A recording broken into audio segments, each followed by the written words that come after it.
এই সময়ে যদি বড় জাহাজকে পাঠানো, বড় জাহাজ দেখতে পারে, কারণ বড় জাহাজ ডুবে যাবে। 19 জনের প্রত্যেকে বেঁচেছেন।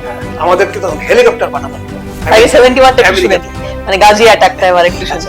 তোমাদের সুইসাইড অ্যাটাকার হিসাবে যেতে হবে।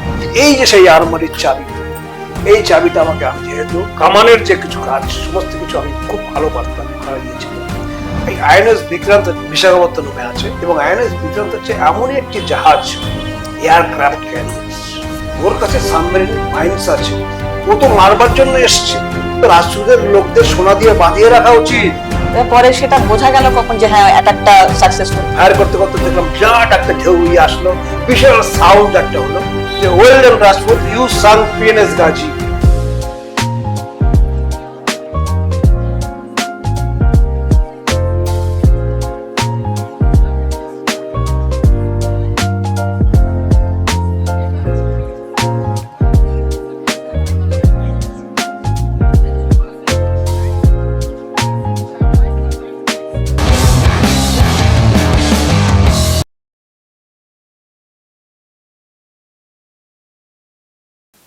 ভারতবর্ষ আমাদের দেশ, এই দেশটাকে আমরা সাজিয়ে গুছিয়ে নিয়েছি আমাদের মতো করে ঠিকই, কিন্তু বহু লড়াই বহু সংগ্রাম এই ভারতবর্ষকে দেখতে হয়েছে।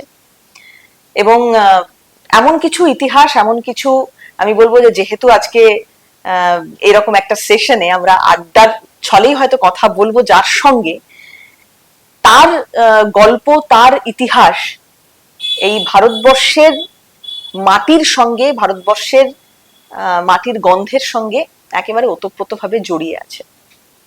কেন বলছি এতগুলো কথা? কারণ দেখুন, আমি আপনি আজকে খোলা বাতাসে শ্বাস নিচ্ছি ঠিকই, কিন্তু আমাদের শত্রু তো কম নয়। এই ভারতীয় উপমহাদেশের চারদিকটা এমন ভাবে, এমন কিছু দেশ আমাদেরকে ঘিরে রেখেছে যারা এখন হয়তো সমঝে চলে ভারতকে দেখলে, কিন্তু আজকের এই প্রেক্ষাপটটা তৈরি করতে গিয়ে অনেক সংগ্রাম করতে হয়েছে। সেই রকমই এক সংগ্রামী মানুষ আজকে আমার সঙ্গে রয়েছেন। তিনি অবসরপ্রাপ্ত সেনাকর্তা বিমল কুমার চন্দ। বিমল বাবুকে স্বাগত জানাবো। এবং আমি যখন এই শব্দটা ব্যবহার করছি বিমল বাবু, যে অবসরপ্রাপ্ত সেনাকর্তা, তখন আমি নিজেও জানি যে সেনাদের কোনো অবসর হয় না। তো যাই হোক, প্রথমে একটু এটা জানতে চাই আপনার কাছে যে অনেক রকম তো পেশা ছিল, আপনি হঠাৎ এই রকম একটা কঠিন কাজের সঙ্গে নিজেকে জড়াবেন, এটা ভাবলেন কেন? এটা বলতে গেলে পরে, আমি ছিলাম, আমার জন্ম জলপাইগুড়িতে, এবং ভারত স্বাধীন হবার আগে ব্রিটিশ পিরিয়ডে, ব্রিটিশ শাসনকালটা আমি খুব ছোট ছিলাম তখন। তারপরে যখন স্বাধীন হলো দেশ, তারপরে কি হলো, প্রথম যুদ্ধটা আমি দেখলাম 62 সালে। আচ্ছা। তার আগে আমাদের হয়েছে পাকিস্তান নিয়ে, জম্মু কাশ্মীরের নিয়ে পিওকে আমাদের দখল করা নিয়ে, যেটাতে আমাদের সেই সময়কার মাননীয় প্রধানমন্ত্রী জওহরলাল নেহরু উনি গিয়েছিলেন ইউএনএ। সুতরাং সেসব জিনিসগুলো আমার জানা ছিল। আমার ছোটবেলা থেকে কিরকম একটা ইয়ে ছিল যে আমি দেশকে রক্ষা করবার জন্য, কারণ স্বাধীনতা যারা করেছে, আমি স্বাধীনতা সংগ্রামীদের ভীষণ শ্রদ্ধা করি। স্বাধীনতা সংগ্রামীদের শ্রদ্ধা করার দরুন আমার ভিতরে একটা জেদ চেপে যায় যে স্বাধীনতা সংগ্রামীরা, তারা তো স্বাধীন করে দিয়ে চলে গেছে, এই স্বাধীনতা তো রক্ষা করবে কে? স্বাধীনতা যদি রক্ষা না করা যায় তাহলে স্বাধীনতার লাভ নেই কোনো। আজ যদি ভারতবর্ষ যখন স্বাধীন হয়ে গেল, বাইরের কোনো রাষ্ট্র যদি আমাদেরকে দখল করে নেয়, আমাদেরকে আঘাত করে, তাহলে পরে আমাদের তো সেটাকে বাঁচতে হবে। আমরা স্বাধীনতা পেলাম আর হয়ে গেল সবকিছু না, আমাদেরকে বাইরের যে শত্রু আছে সেই শত্রুর হাত থেকে বাঁচানোর জন্য, এটা ছিল আমার ছোটবেলা থেকে। এবং আমার চোখটা খুলে দিল 1962 সালে যখন যুদ্ধ হলো, চায়না যখন আমাদেরকে আক্রমণ করলো, তখন আমি মানে বেশ বড়, মানে জোয়ান ছেলে। আমি 62 সালে আমার তখন ইয়ে হলো যে আমাদের দেশকে আমরা তো সুন্দর ইয়ে আছে, আমরা তো কাউকে কোনো রকম ভাবে আঘাত করি না, বা কারোর পিছনে আমরা কোনো ইয়ে করি না, তাহলে আমাদেরকে চায়না আঘাত করলো কেন? এর প্রত্যুত্তর দিতে হবে। এই ভিতরে আমার একটা জেদ চেপে গেল, আমি ডিফেন্সে জয়েন করি। এই পিছনে আর একটা কারণও আছে, যে আপনারা সবাই জানেন যে 46-এর যে দাঙ্গা হয় কলকাতা কিংস, তার যে নায়ক তিনি হচ্ছেন গোপাল মুখার্জি, গোপাল পাঠক। এর সাথে আমারও একটা ইতিহাস ছড়িয়ে আছে। ওনার সাথে আমার আলাপ হয়, আমি যেহেতু কলেজ স্ট্রিটে থাকতাম, ওনার সাথে আমার আলাপ হয়। আলাপ হওয়ার পরে ওনাকে দেখে আমি প্রচন্ড ভাবে উদ্বুদ্ধ হই যে সত্যি একটা লোক। এখানে এটা খুব ইন্টারেস্টিং একটা জায়গা আপনি বলছেন, আমি এটা একটু জানতে চাইবো আপনার কাছে। গ্রেট ক্যালকাটা কিলিং সেই দিনটা, মানে ওই 72 ঘন্টা ধরে, যেটা আমরা তো ওই সময়টা দেখিনি, মানে এটা আমরা শুনেছি কিভাবে ওই সময় নারকীয় হত্যাকাণ্ড চালানো হয়েছিল, কি হয়েছিল ঠিক ওই 3 দিনের গল্প খুব ছোট করে একটু শুনতে পারবো আপনার কাছে? খুবই এটা বলতে গেলে তো অনেক কিছু বলতে, শর্টে আমি এটুকু বলতে পারি। মুসলিম লীগ তারা চেয়েছিল আমাদেরকে পশ্চিমবঙ্গটাকে নিয়ে নেওয়া। গতকাল যে আমাদের 20শে জুন যে পশ্চিমবঙ্গ দিবস পালন হলো, তার সাথে এটা জড়িয়ে আছে একদম।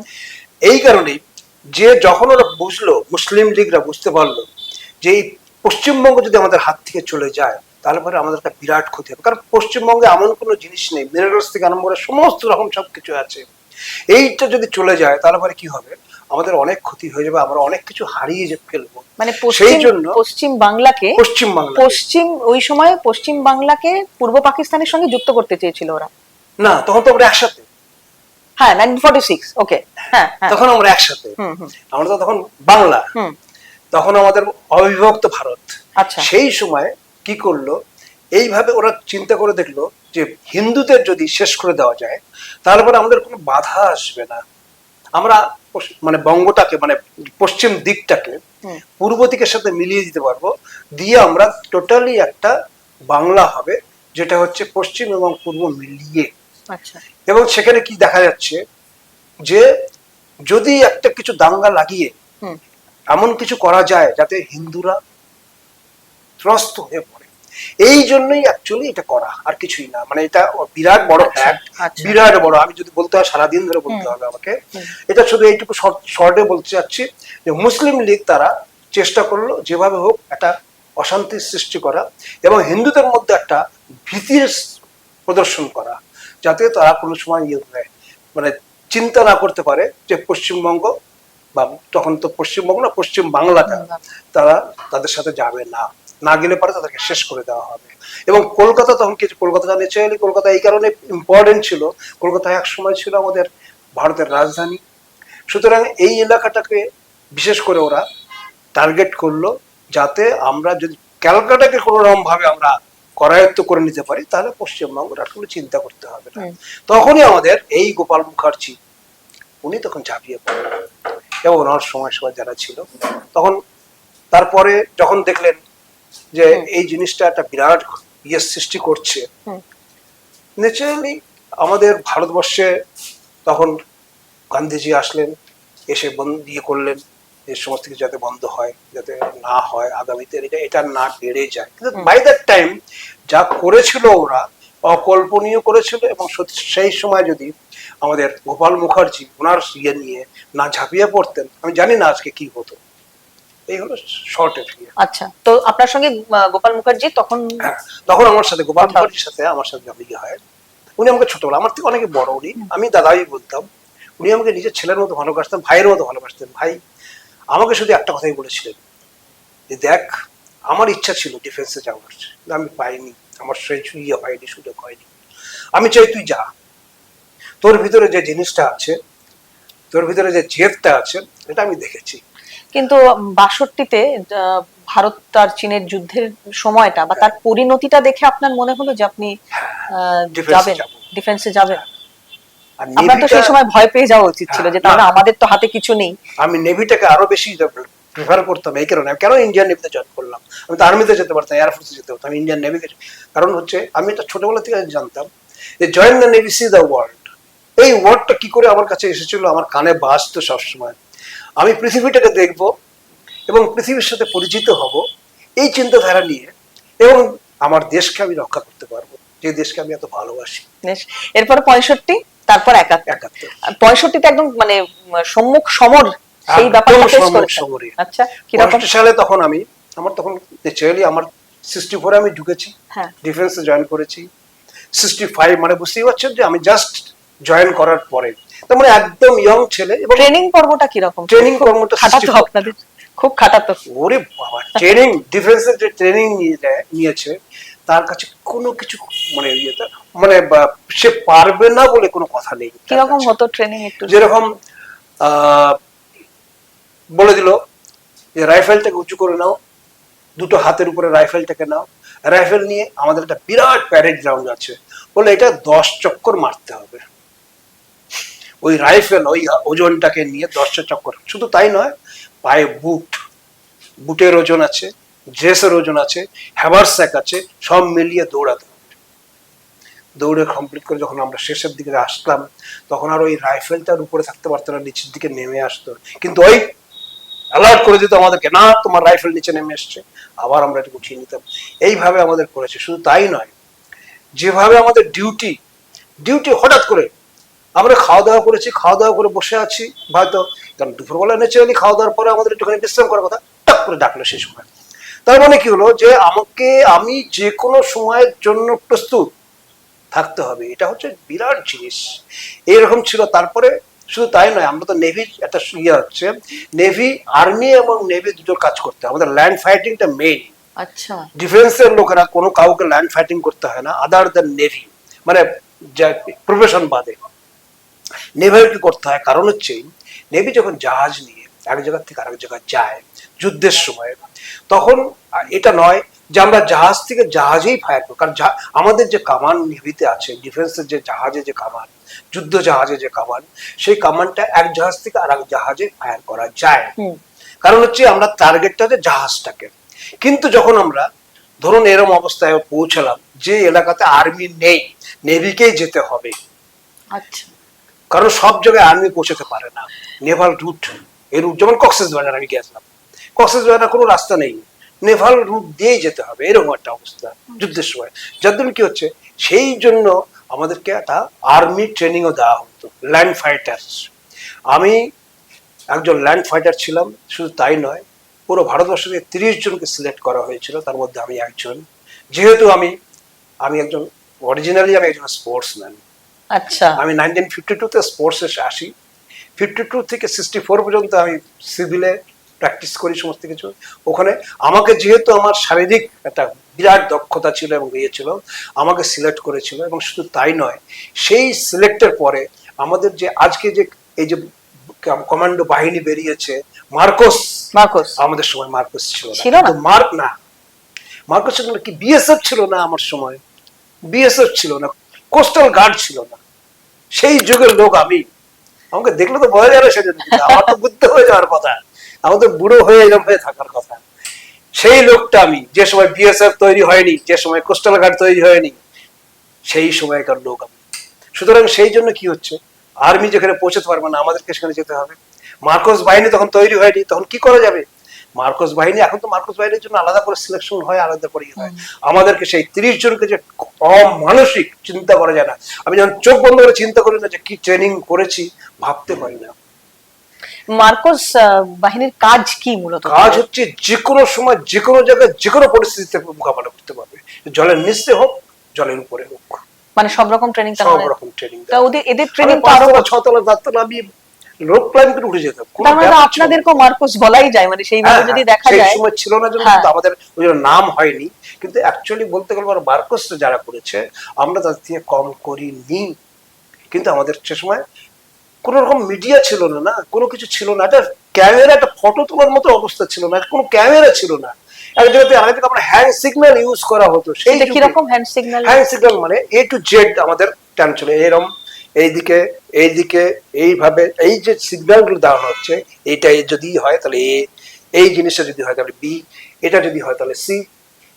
চিন্তা করে দেখুন কোন যুগে, আমি যে যুগের কথা বলছি এখনকার লোকেরা চিন্তা করতে পারবে না। সেই যুগে আমরা যখন এক জাহাজ থেকে আরেক জাহাজে কিছু বলবো, কিছু ইয়ে করবো, তখন সিগন্যাল ম্যান থাকবে, সিগন্যাল করে সিগন্যালিং করে সে জানাবে, ওরা তখন সেই আরেকজন সিগন্যাল ম্যান যে সে নোট করবে যে কি বলছে, এ বললো, তারপরে বি বললো, তারপরে এই বললো, তারপরে ব্যাক বললো, বা ইয়ে বললো, ফ্রন্ট বললো, বা যা কিছু, ওই সমস্ত কিছু হাতের মধ্যে এটা আমাদের ছিল সেই যুগে। চিন্তা করে দেখুন এখন কি হচ্ছে, এখন তো ঘরের মধ্যে বসে বসে বসে বসে সমস্ত কিছু হয়ে যাচ্ছে। সেই সময় টরে টক্কাতে সমস্ত কিছু হতো, খবরাখবর সব টরে টক্কা, মানে মর্স কোডের যুগে। তাহলে ন্যাচারালি এই অবস্থার মধ্যে কি হচ্ছে, মার্কোস বাহিনী কোথা থেকে আসবে? আমাদের পরিচিতি হয়নি, আমাদের কেউ জানেইনি। আমি এখন সত্যি কথা বলতে কি কোনো প্রমাণ নেই। আমাকে যদি চ্যালেঞ্জ করে, আমি হ্যাঁ আমি কোথায় পোস্টিং ছিলাম সেটা দেখাতে পারি, সেটা দেখলে পরে বুঝতে পারবো আমার সার্ভিস যে রেকর্ড আছে তার মধ্যে। কিন্তু আমি যে কি ছিলাম কি করেছি তার কোনো রেকর্ড নেই, কারণ রেকর্ড রাখার কোনো সুযোগ ছিল না আমাদের। আর তার থেকে বড় কথা, যে সুযোগ থাকবে কোথেকে, আমাদের এমন দিন ছিল বাইরে এসে ইভেন ছুটিতে যখন আসতাম বাড়িতে এসে বলা যাবে না আমি ওখানে কি কাজ করি কি কি হয়, এমন রেস্ট্রিক্ট, এত রেস্ট্রিকশন ছিল আমাদের। 65 যুদ্ধ আর তারপর 71-এর যুদ্ধ, এই সময় মানে আপনাদের কিভাবে কাজ করতে হয়েছে? আমি 71টায় পরে আসছি, 65 যুদ্ধে কি করতে হয়েছে? 65 সালে আমি যেহেতু আমি ট্রেনিং কমপ্লিট হয়েছে, ট্রেনিং কমপ্লিট হওয়ার পরে আমি বাড়িতে গেছি ছুটিতে। ছুটিতে গিয়ে কিছুদিন পরে আমাকে ইমিডিয়েটলি বলল তুমি ইমিডিয়েট জয়েন করো, ছুটি তোমার ক্যান্সেল, তোমার যুদ্ধে যেতে হবে। বিশ্বাস করবে না, সেই সময় আমার বাড়ির আমার মা বাবা ভাই বোন, শুধু তাই নয় আমার পাড়াপড়শি যারা আছে তারা, জলপাইগুড়িতে তখন আমি থাকি, জলপাইগুড়ি আমার জন্ম, সমস্ত লোক আমার বাড়ি চলে আসলো যখন জানতে পারলো যে বিমল চলে যাচ্ছে, যুদ্ধে যাচ্ছে। জীবনের আমার প্রথম, ভাবতে পারেন জীবনের প্রথম যুদ্ধে আমি যাচ্ছি, তখন কোথায় না আমি বাড়িতে আমার মা বাবার কাছে আমি বসে আছি। সেই সময় আমি খবর পেলাম যে আমাকে যুদ্ধে যেতে হবে। কতখানি মনের জোর থাকতে পারে, কতখানি মনের জোর নিয়ে আমি সিঁড়ি পড়েছিলাম। আমি ঠিক আছে, আমাকে মা শুধু একবার বলেছিল যে 2 দিন থেকে যা, বললাম না। আমি সন্ধ্যার সময় যেতাম, তখন তো প্লেন কিছু ইয়ে নেই, আমাকে ট্রেন ধরতে হতো দুদিন। এখন আগে আমাকে ইয়ে বোম্বে যেতে আমাদের 3 দিন 4 দিন সময় লাগতো, এখন তো 36 ঘন্টা 32 ঘন্টা 20 ঘন্টার মধ্যে চলে যাচ্ছে। আমাদের 3 দিন 4 দিন সময় লাগতো একটা ট্রেন থেকে আর একটা ট্রেন। ডিজেল ইঞ্জিনের ট্রেন ছিল না, এই ইয়ের কয়লার ট্রেন, কয়লার ইঞ্জিন, সেই কয়লার ইঞ্জিনে স্টিম ইঞ্জিনে আমরা যেতাম, যাতায়াত করতাম। তারপর তো অনেক পরে ছিল পুরো ফার্স্ট ক্লাস ছিল, মানে এসি কোনো ইয়ে ছিল না, কিছুই ছিল না, first class second class third class ছিল একটা। তা সেই জন্য তা ন্যাচারালি কি হবে, ওই সময় আমাকে বলার পরে আমি 65 সাথে সাথে আমি ওখান থেকে রওনা দিয়ে সোজা চলে আসলাম। আমাকে বলা তুমি বোম্বেতে ইমিডিয়েট রিপোর্ট করো। আমি সোজা চলে গেলাম মুম্বাইতে। বোম্বেতে গিয়ে আমি ওখানে জয়েন করলাম। জয়েন করার পরে বলো তোমাকে আইএনএস রাজপুত যে জাহাজের এই জায়গায় দিয়েছি, মানে এটা 65 ও আইএনএস রাজপুত, 71 ও আইএনএস রাজপুত। এটা আমার গর্বের বিষয় যে দুটোই একই জাহাজে দুটো যুদ্ধ করেছি। আচ্ছা, 65 আমাকে বললো তুমি আইএনএস রাজপুতে জয়েন করবে। আমি চলে গেলাম সোজা মুম্বাই। মুম্বাইতে এখন বোম্বেতে গেলাম। বোম্বে যাওয়ার পরে আমাকে বললো তুমি আইএনএস রাজপুতে ইমিডিয়েটলি রিপোর্ট করো। আমি আইএনএস রাজপুতে রিপোর্ট করলাম। রিপোর্ট করার পরে আমাকে দেখেই আমাদের যার কমান্ডিং অফিসার তো সবসময় তৈরি হতো, চোখ তো মানে এখন যেমন আমার চোখ যেমন, আমি দেখেই বলে দিতে পারবো কাকে কি। তা আমাকে দেখেই ওরা বুঝতে পেরেছিল যে এমন একজন এসছে আমার জাহাজে যাকে দিয়ে আমরা অনেক কিছু করাতে পারবো। সত্যি তাই। আমি তখন জাস্ট মানে নেভি ট্রেনিং কমপ্লিট করার পরে যুদ্ধে যাচ্ছি, তখন কি হয় মানুষের একটা ভয় থাকে, ইয়ে থাকে। আমি কোনো ভয় নেই, আমি বলছি আমাকে যা কাজ দেবেন সেই কাজ আমি করতে রাজি আছি, যেখানে যেতে বলবো সেখানে আমি যাব। আমি সমস্ত কিছু আমি শিখে এসেছি, আমি ট্রেনিংটা মানে মনের দিয়ে দিয়ে শিখেছি। সুতরাং এখানে কোনো ফাঁকি গাফিলতি কিছু ছিল না, যার জন্য আমাকে দিয়ে কোনো অসুবিধা নেই। বিশ্বাস করবেন না, আমরা চলে গেলাম সোজা, আমাদের জাহাজ সেল করলো। আমরা চলো তখন ওয়েস্টার্ন সেক্টরে, আমি 65-এ ছিলাম ওয়েস্টার্ন সেক্টরে। আমরা ওখা, জামনগর, লাহোর এসব দিকে আমাদের জাহাজ নিয়ে আমরা চলে গেলাম। আমরা ওখানে প্রথম দিকে তো আমাদের ফায়ার করা যায়নি, তখন আমাদের আইএনএস রাজপুতে মোটামুটি সমস্ত কামান থেকে আরম্ভ করে সমস্ত ঠিক ছিল। শুধু বহু পুরনো, যেহেতু সেকেন্ড ওয়ার্ল্ড ওয়ারের আগেকার, সুতরাং সে জাহাজে এমনি মানে মডার্ন যেসব মডার্ন, তখন কোনো জাহাজই ছিল না আমার সময়ে, কোনো জাহাজ, আমরা সবই সেকেন্ড হ্যান্ড জাহাজ আমরা কিনতাম। ভারতবর্ষে তখন জাহাজ তৈরি হতো না, আমরা সেকেন্ড হ্যান্ড জাহাজ আমাদের দয়া করে যারা দিত সেই দয়া করে জাহাজগুলোই নিয়ে আমরা চলতাম। তা ওই অবস্থার মধ্যে ওয়েস্টার্ন সেক্টরটা পুরো কমপ্লিট আমরা ইয়ে করছি। আমাদের 2-3 জায়গায় আমরা লাহোরে ইয়েতে ফায়ার করা হয়েছে আমাদের।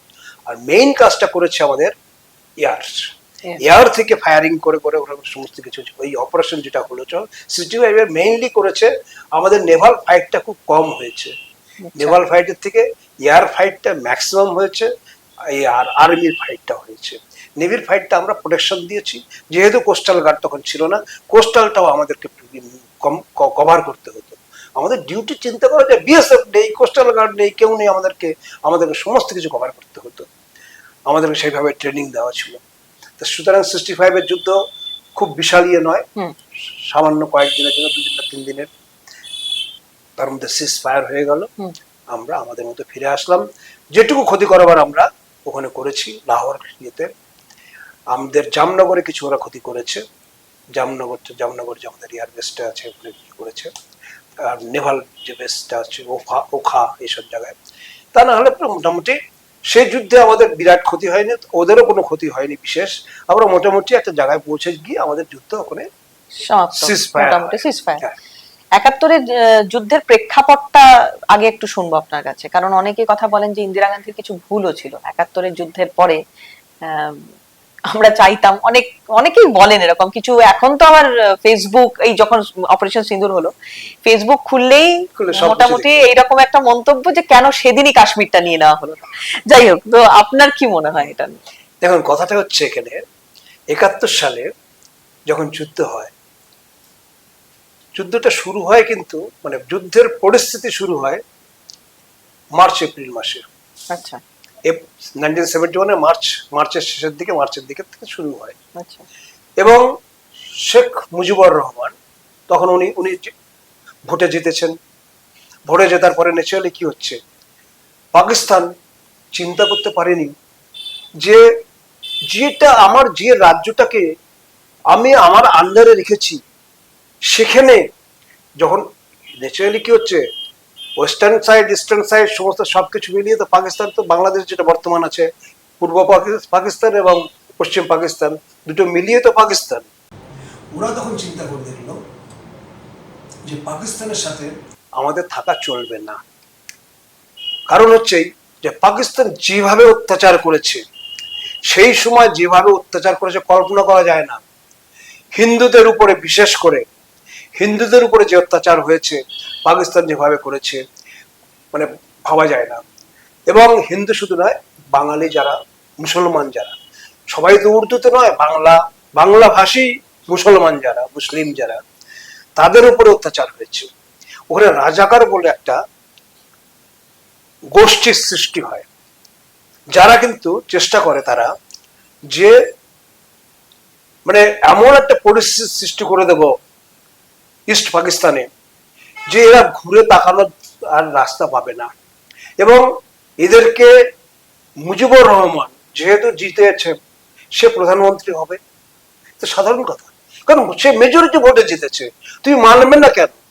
বলে না, আমরা মানবো না, একঘেয়েমি। এই জেদটাই শেখ মুজিবুর রহমান মানতে পারেনি। তখন কি হলো, ওরা চেষ্টা করলো, প্রচুর লোককে মেরে করেছে, খুন করেছে, যা করেছে কল্পনা করার জন্য অকল্পনীয় কাজ করেছে, মানে ভাবা যায় না। মানে কার কথা বলছেন এটা? রাজাকাররা করেছে, প্লাস পাকিস্তানি সোলজার। আচ্ছা, পাকিস্তানি সোলজাররা, মানে আওয়ামী লীগের তখন তাদের কাছে তো সেনাবাহিনী নেই। সবচেয়ে বড় সমস্যাটা তো এখানে হয়ে গেছে, মানে বাংলাদেশের সেনা তখনও না, কেমন করে হবে, বাংলাদেশ তখন নেই, সে তো পূর্ব পাকিস্তান, নামটা তো পূর্ব পাকিস্তান, সে আলাদা করে কি করে তার কাছে থাকবে? যা কিছু তাদের কাছে সৈন্য যদি থাকে, যেমন পশ্চিমবঙ্গে আজকে যে সৈন্যবাহিনী আছে, এটাকে আমি বলতে পারবো আমার পশ্চিমবঙ্গের যে ইয়ে আছে, সে তাদেরকে কি করতে হবে। তার মানে তখন পাকিস্তান কন্ট্রোল, পাকিস্তানের কন্ট্রোলে ছিল। যার জন্য কি হলো, পাকিস্তান তখন করলো কি, টোটাল ফোর্সটাকে পাঠিয়ে দিল ইস্ট পাকিস্তানে। ইস্ট পাকিস্তানে গিয়ে বললো যেভাবে হোক এই ইস্ট পাকিস্তানকে বন্ধ করতে হবে। তাদের যে মানে তারা তখন এবার কি হচ্ছে, সাধারণ জনতা, জেনারেল যে পাবলিক খেপে গেছে। পাবলিক বুঝতে পারছে যে আমরা এই পাকিস্তান থেকে বেরিয়ে আসার চেষ্টা করছি, আর পাকিস্তানটা আমাদেরকে শেষ করে দেওয়ার চেষ্টা করছে, ধ্বংস করে দেওয়ার চেষ্টা করছে। এর থেকে বাঁচতে হলে কি করতে হবে, আমাদের অ্যাটাক করতে হবে। অ্যাটাক করতে হলে কি হবে, আমাদের কাছে কিছুই নেই, কারণ সে সময় যারা সৈন্য তারা তো পাকিস্তানের লোক, এবং যারা সেখানকার বাংলাদেশেরও যারা আছে তারাও তো আমাদের যেমন হয়েছিল, আমাদের যখন ইংরেজ যখন আমাদের শাসন করেছিল, তখন আমাদের সৈন্যবাহিনী কি ছিল, আমাদের সব সৈন্যবাহিনী আমাদের বাঙালি ছিল, আমাদের পাঞ্জাবি ছিল, সবাই ছিল। কিন্তু ব্রিটিশরা যা বলতো তাই তো। আজকে যদি পাঞ্জাবে কিছু হয় বলবে না কিন্তু, যা একজন পাঞ্জাবি সে যে ব্রিটিশ পিরিয়ডের সোলজার, সে বলতে পারবে যে আমি পাঞ্জাবি, আমি আমার পাঞ্জাবকে আক্রমণ করবো না? ঠিক সেম জিনিস হয়েছিল বাংলাদেশে, মানে পূর্ব পাকিস্তানে। পূর্ব পাকিস্তানে যারা ছিল তারা ঘনকার লোক ছিল, পাকিস্তানিরা ছিল, পাকিস্তানের অর্ডার মানতে হবে। অর্ডারটা মানতে হবে। এটা ডিফেন্সের আমাদের একটা ইয়ে, এটা আমাদের কোনো উপায় নেই। তা নাহলে পরে কি হবে, অন্যরকম হয়ে যাবে জিনিসটা, অন্যরকম। ডিফেন্সে তাদের যে অর্ডার দেওয়া হয় সেই অর্ডারটাকে মানতে হয়। এবার তারা যখন অত্যাচার করা আরম্ভ করলো, পাকিস্তানের সৈন্যরা এসে এক ধার থেকে মারতে আরম্ভ করলো। শুধু তাই নয়, মেয়েদের মানে কিভাবে যে মেয়েদেরকে মেরেছে, কিভাবে কি করেছে কল্পনা করা যায় না। অকল্পনীয় সে দৃশ্য, যদি মানে বুঝে বোঝানো যাবে না, বলে বোঝানো যাবে না কি দৃশ্য, সে দৃশ্য এক ধার থেকে। তখন আমাদের কি হলো, শেখ মুজিবুর রহমান আমাদের কাছে, তখন হচ্ছে আমাদের ইন্দিরা গান্ধী হচ্ছে আমাদের প্রাইম মিনিস্টার ভারতের, আমাদের কাছে এসে একটা অনুরোধ করলেন যে আমাদেরকে বাঁচান, আপনারা আমাদের পাশের লোক, আমাদের ভাষা আপনাদের ভাষা এক, আমরা আপনাদের পাশে থাকি, আমাদেরকে আরো বাঁচানোর কেউ নেই, কেউ বাঁচাতে পারবে না, কারণ আপনারা আমরা একদম। তখন ইন্দিরা গান্ধী, তখন জেনারেল ইয়ে ছিলেন, মানেকশা ছিলেন, ওনার সাথে কথা বললেন। উনি বললেন দেখুন, একটা জিনিসকে খেয়াল রাখতে হবে, যুদ্ধ ডিক্লেয়ার করলে যুদ্ধ হতে পারে না। কারণ হচ্ছে আমাকে দেখতে হবে আমি যেখানে যুদ্ধ করতে যাব সেখানকার ক্লাইমেট। আমার ধরুন আজকে 70 ডিগ্রি, -70, -80 এক জায়গায় হয়ে আছে, আমার আমার আমার সোলজারকে বলা হলো যে তুমি ওখানে গিয়ে যুদ্ধ করে আসো, ইম্পসিবল, কখনোই হতে পারে না যতক্ষণ না। ঠিক সেম জিনিস সবাই জানে, বাংলাদেশের মানে পূর্ব পাকিস্তান একটা এমনই জায়গা যেখানে বর্ষাকালে, যেহেতু বললাম আমি শুরুতেই বলেছি মার্চ এপ্রিল মে, ওই সময় হচ্ছে বর্ষার সময়, এবং বর্ষাটা ওই সময় ইস্ট পাকিস্তানে, পূর্ব ইয়েতে পাকিস্তানে সাংঘাতিক হতো। কারণ ওটা নদী নালার দেশ, তো সবাই জানে, তো দেখলে পারি বোঝা যাবে যে নদী নালার দেশ। সুতরাং তখন জেনারেল মানেকশা একটা কথাই বলেছিলেন যে আমাদেরকে একটু অপেক্ষা করতে হবে, আমরা এই বর্ষা শেষ না হওয়া পর্যন্ত আমরা কোনোভাবে আক্রমণ করতে পারবো না, কিছু করবো না। তবে হ্যাঁ, আমরা ভিতরে ভিতরে ওদের যে ইয়ে আছে, মুক্তিযোদ্ধা যারা আছে, তাদেরকে আমরা ট্রেনিং দেব, সব রকম ভাবে সাহায্য করব, যাতে তাদের কোনো অসুবিধা না হয়। আর্মস থেকে আরম্ভ করে ইয়ে থেকে যেটুকু দরকার আমরা ভারতবর্ষ থেকে তাদেরকে সাহায্য করবো। ন্যাচারালি মুজিবুর রহমান বুঝতে পারলেন জিনিসটা, এবং ইন্দিরা গান্ধীকে যখন বলা হলো, ন্যাচারালি উনিও তো একজন মানে প্রাইম মিনিস্টার বলে কথা, সুতরাং উনিও বুঝতে পারলেন যে জেনারেল মানেকশা যে বলছেন একদম ঠিক বলছেন, কিছু করার নেই, আমাদেরকে অপেক্ষা করা ছাড়া। অপেক্ষা করাতে একটা সুবিধা হলোই যে আমাদের মতো যারা, আমরা যারা ট্রেনিং নিতে ইয়ে করে, যার যে বর্তমান যেটা মার্কস বাহিনী হয়েছে, আমাদের সময় তো মার্কস বাহিনী না, আমাদের সেই সুযোগটা আমরা পেয়ে গেলাম। সেই সময় ভারতবর্ষ থেকে 30 জন সিলেক্ট করা হলো, তার মধ্যে আমি একজন। আমাদেরকে সাংঘাতিক ভাবে ট্রেনিং দেওয়া হলো। আবার ট্রেনিং তো সেই শুরু থেকেই হয়েছে, 71-এ আবার নতুন করে আমাদেরকে আবার ট্রেনিং দেওয়া হচ্ছে, অমানসিক ট্রেনিং, কল্পনা করা যায় না। আমি যখন ট্রেনিং শেষ করে ফিরে আসতাম, আমার কিরকম একটু উদাহরণ পাওয়া যাবে, কিরকম ট্রেনিং হতো? ট্রেনিং মানে আমাকে ক্রলিং করতে বললো, হাতের আচ্ছা এর উপরে, এলবোর উপরে ভর করে, রাইফেল হাতে, এর ওর ভর, পিঠে হ্যাভার স্যাক, মানে সমস্ত জিনিসপত্র। আমাদের একটা মানুষ এক জায়গায় যখন যুদ্ধে যাবো, ল্যান্ড ফাইট করতে যাবো, জল পাবো না, খাবার পাবো না, বা আনুষঙ্গিক যে জিনিস দরকার সেগুলো জিনিস পাবো না। তারপরে আমার যেসব জিনিস ফায়ার করতে হবে সেসব জিনিস মানে গোলাগুলি থাকবে, সেগুলো থাকবে না। শুধু রাইফেলটা দিলে হলো, তো রাইফেলটাকে চালানোর জন্য তো গোলা দরকার, গুলি, সেই ইয়েগুলো দরকার, অ্যামুনিশন দরকার। সেসব অ্যামুনিশন নিয়ে সেই হ্যাভারসেকের ওজন এক একটা বরং তোমাকে 25 থেকে 30 কেজি, সেটা পিঠে রাইফেল, ওই ড্রেস বুট, ওরা ক্রলিং করে হয়তো বলা দিল 1 কিলোমিটার আমাকে যেতে হবে ক্রলিং করে। এই চিন্তা করা যায় এই দুটো কি হতে পারে, সেই অবস্থার মধ্যে ক্রলিং করা হলো। শুধু ক্রলিং নয়, অনেক রকম ভাবে, অনেক রকম ক্যাটস ওয়াক বলে, আমাদের অনেক রকম ইয়ে আছে, ক্যাটস ওয়াক করে করে যেতে হবে।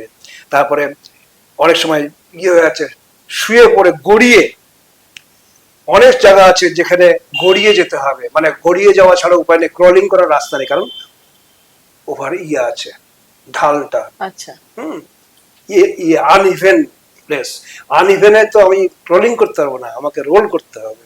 সুতরাং রোলিংটা আমাকে জানতে হবে।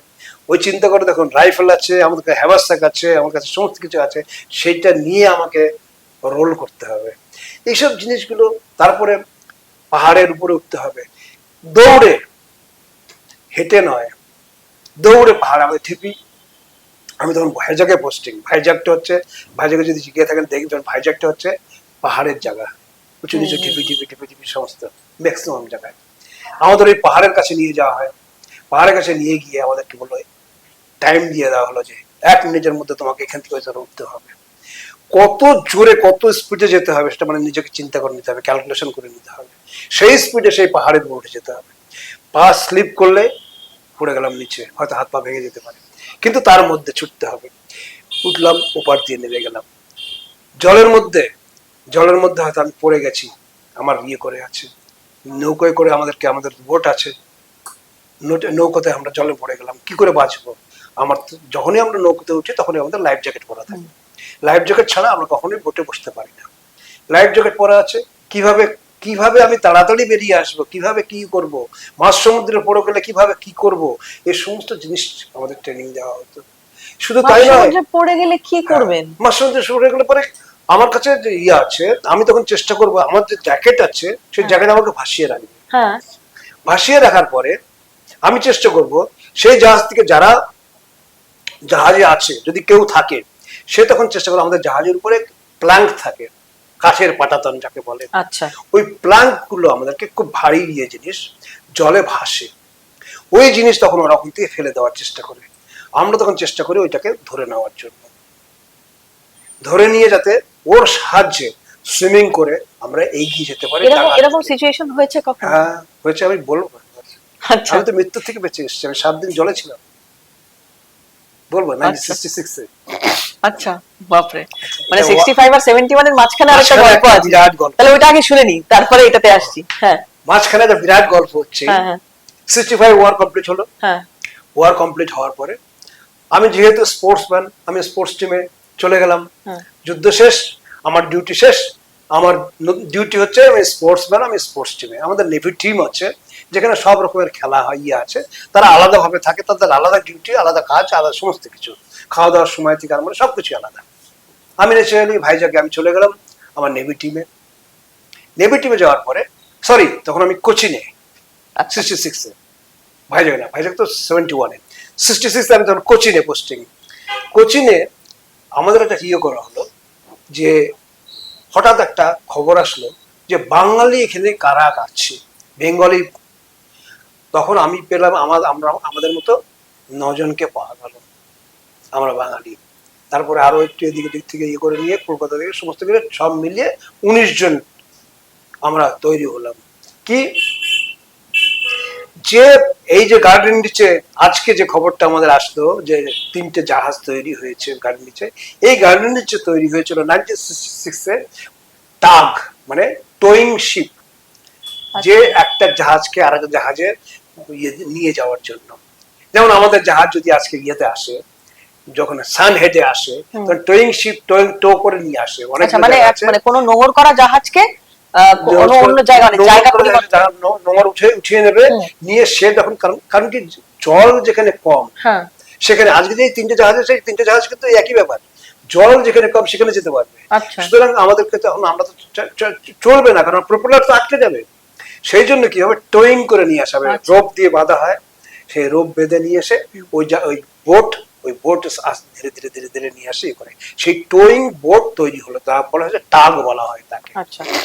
তৈরি হচ্ছে গান্ডিচে। আমাদের বলো বাঙালি যারা আছে তারা গেলে সুবিধা হয়, কারণে তখন তো এতটা ইয়ে হয়নি, সবাই ওখানে বাংলায় কথা বলতে পারবে, বাঙালিদের ইয়েতে হবে। প্লাস কি হয়, ওখানে যারা সিভিলিয়ান যারা আছে, যারা কাজ করছে, তাদের সাথে কথা বলার সুবিধা হয়। এই কারণে বলছে যে তাহলে বাঙালিদেরকে ইয়ে করো। তা আমি বললাম ঠিক আছে, বলে তোমাকে যেতে হবে কলকাতায়। তাহলে ভালোই হবে, আমার বাড়িতে থেকে ইয়ে করতে পারবো, অফিস ডিউটি করতে পারবো। এটা ডিফেন্স চাকরি করি, বাড়ি থেকে কাজ করবে, এটা চিন্তাই করতে পারা যায় না। বাড়িতে খুব কম আসতে পারতেন বছরে। আচ্ছা, আচ্ছা, ন্যাচারালি কি হলো, আমরা চলে আসলাম বাড়ি। খুব খুশি আমি যে বাড়ি থেকে আমি কাজ করতে পারবো। সকালবেলায় বেরিয়ে যেতাম, সারাদিন গার্ডেন নিচ্ছে, গার্ডেন নিচ থেকে আবার সন্ধ্যার সময় বাড়ি চলে আসতাম। টাগটা তৈরি হচ্ছে, কি করতে হবে না করতে হবে, যেটুকু আমাদের অ্যাডভাইস দেওয়া সেটা আমাদের দিতে হবে, এবং থেকে দাঁড়িয়ে থেকে জিনিসটাকে সুপারভাইজ করে নিয়ে নিতে হবে। আমাদের বলা হলো 6 সেপ্টেম্বর 1966 আমাদের বলা হলো অমুক দিনকে আমাদের এই টাকটা আমাদের নিয়ে রওনা দিতে হবে কোচিনের জন্য। চিন্তা করো, কোচিন কোথায়, কলকাতা কোথায়, সমুদ্রে পাড়ি দিতে হবে কি না টাগ নিয়ে, যে তার কোনো কিছু নেই, কোনো শুধু একটা জাইরো কম্পাস, মানে কম্পাসটা, এই কম্পাসের উপরে ভর করে আমাদের যেতে হবে। ওই ওটা চালিয়ে খুব স্লো। তখন তার মানে কম্পাসে দিক নির্দেশ হচ্ছে? কম্পাস ছিল, হ্যাঁ, কম্পাস ছাড়া কোনো রাস্তা ছিল না। আচ্ছা, সমস্ত কিছু কম্পাসের উপরে হতো, জাইরো কম্পাস বলে আমাকে ওটা। ওটা ঠিক ভাসমান জিনিস। জাহাজ যদি এরম হয় তাহলে এরম থাকবে, হ্যাঁ। জাহাজ যদি এদিকে করে তাহলে পরে এরম থাকবে, মানে সামনের দিকে যদি ঝুঁকে যায় তাও এরম থাকবে, মানে ও কাজটা মানে এমন ভাবে তৈরি করে, যেন জাইরো কম্পাস নাম। সেই কম্পাস একমাত্র ভরসা। আমাদের বললো ঠিক আছে তোমরা বেরিয়ে যাও। আমরা দেখুন আমাদের তো কোনো কিছু নেই, আমাদের নেভিগেশন থেকে আমরা কিছুই নেই, শুধুমাত্র ওইটা দেখবো বাস, ওইটা দিকে বুঝতে পারবো রাইটে যাবো না লেফটে যাবো, বাস কিছু এই। আমাদের বললো কোনো চিন্তা করবে না, তোমাদের তো স্পিড কম, তোমরা এগিয়ে যাও। আমরা স্পিড কম, আমরা এগিয়ে যাচ্ছি। ঠিক সকালবেলা আমরা ধরুন এই 9টা সাড়ে 9টা নাগাদ বেরিয়েছি 6 তারিখে 6 সেপ্টেম্বর। মাঝ যখন দুপুর হবে আমাদের খাওয়া দাওয়া হয়ে গেছে, আমরা জাস্ট খাওয়া দাওয়া করে আপার ডেকে জাস্ট বসে আছি। ছোট জাহাজ তো ন্যাচারালি, নিচে হচ্ছে আমাদের শোয়ার জায়গা, আর উপরটা হচ্ছে আপার ডেক, ব্যাস এইটুকুই, আর কিছুই না। ওই যেভাবে লঞ্চ গুলো আছে, যেমন ওই ইয়েতে নিচে যায়, যেমন সন্দেশখালী বা ওইসব দিকে যায়, যে জাহাজগুলো নিচের দিকে বসার জন্য উপরটা খাইয়ে উপরেও দাঁড়ানো যায়, সেরকম আমরা উপরে বসে আছি, সবাই গল্প টল্প করছি। হঠাৎ দেখি আকাশের দিকে তাকিয়ে একটা কালো একটা মেঘ। আর তখন আমাদের কি হচ্ছে, আমরা যেহেতু নেভি, আমরা আকাশের দিকে তাকিয়ে বলে দিতে পারতাম ঝড় আসবে কিনা, আসবে কিরম ঝড় হবে, কতখানি জোরে হতে পারে, সাইক্লোনিক নাকি নর্মাল বৃষ্টি। আমাদের এতখানি গিয়েছিল, আমাদেরকে এইভাবে তৈরি করা হয়েছিল। আমরা দেখেই বুঝতে পারলাম যে সাংঘাতিক জিনিস আসছে, মানে অকল্পনীয় জিনিস আসছে, যেটা কল্পনা করা যায় না। ভারতবর্ষের ইতিহাসে 1966 এর 6 সেপ্টেম্বর যা হয়েছিল, 6 সেপ্টেম্বর থেকে যেটা হয়েছিল ভারতবর্ষের ইতিহাসে আজ পর্যন্ত হয়নি। সেই সময় আমি ওই অবস্থার মধ্যে, আমরা 19 জন আমরা এগোচ্ছি, হঠাৎ ঝড় আরম্ভ হলো। আমরা আপার ডেকে বুঝতে পারছি না কি অবস্থা, ঝড় হলো মানে তুফানের মতো সমস্ত বৃষ্টি আরম্ভ হলো। আর এক ধার থেকে সেই ঢেউ 30 ফিট 40 ফিট উপরে ঢেউ উঠছে, আর ঢেউ নিচে নামছে। আর আমাদেরকে যে আমাদের টাক তো ছোট্ট একটা কলার ভেলার মতো, মানে টাক মানে ছোট্ট জিনিস, কল্পনা নৌকো বলা যেতে পারে, নৌকো, দেশি নৌকোর থেকে একটু বড়, এই আর কিছু না। এটা হচ্ছে টাক, লঞ্চের থেকে ছোট আর নৌকো থেকে বড়, এর মাঝখানে এরকম মাঝখানে। তা সেই অবস্থার মধ্যে আমরা তখন ভাবছি কি করবো, সাথে সাথে আমরা বললাম কি আমাদের লাইফ জ্যাকেট পরে নিলাম। আর আমরা যে কোনো সময় যে কোনো কিছু হতে পারে, জাহাজ তো, আর ওটা তো জাহাজ নয়, ওটা হচ্ছে টাক, ন্যাচারালি ওর কিল যে নিচের দিকে যে ইয়েটা আছে সেটা খুব কম, কিন্তু যে কোনো মুহূর্তে ক্যাপসাইজ হতে পারে, উল্টে যেতে পারে। সুতরাং আমাদেরকে তৈরি হতে হবে। আমরা তখন চিন্তা করে দেখলাম যদি আমরা এই সমুদ্র, তখন আমরা মাঝ সমুদ্র, বে অফ বেঙ্গলে, বঙ্গোপসাগরে একদম মাঝ সমুদ্রে, তখন আমরা চিন্তা করে দেখলাম যে এই অবস্থার মধ্যে যদি আমরা সমুদ্রে আমাদেরকে ফেলে দেয়, আমরা তো লাভ দেবো না, আমরা যাবো না, আমরা চেষ্টা করবো যতক্ষণ পর্যন্ত পারবো এই গার্ড রেল, আমাদের যে সাইডে যে ইয়ে থাকে গার্ড রেল ধরে আমরা বাঁচবার চেষ্টা করবো। কিন্তু একটা সময় হয়তো এমন হতে পারে যখন আমাদেরকে ফেলে দেবে জলে, জাহাজটা একদম। তখন আমরা করলাম কি, আমরা সবাই লাইফ জ্যাকেট পরে নিলাম, আর আমরা 19 জনের লাইফ লাইন বলে আমাদের রোপ, যে এই রোপ লাইফ লাইন, ওই লাইফ লাইনটা আমরা সবার কোমরে বেঁধে নিলাম। আচ্ছা।